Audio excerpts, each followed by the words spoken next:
Di tengah negosiasi tarif Trump dan Uni Eropa, muncul Perdana Menteri Malaysia Anwar Ibrahim yang mengaku telah menyurati Donald Trump perihal tarif impor yang ditetapkan Presiden AS itu pada April 2025 lalu.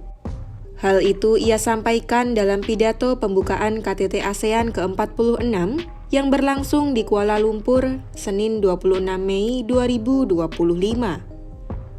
Anwar ingin Presiden Trump pun membuka peluang negosiasi dengan negara-negara ASEAN.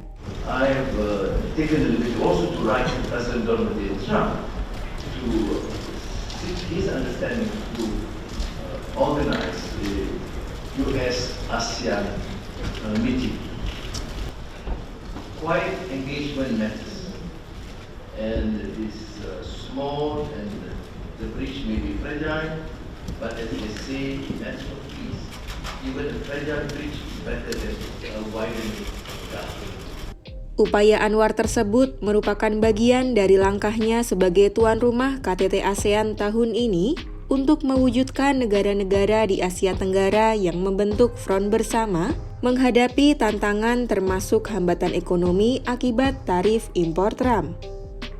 ASEAN telah membentuk gugus tugas untuk mengoordinasikan tanggapan dan kekhawatiran terhadap tarif AS bersamaan dengan negosiasi bilateral beberapa negara anggota.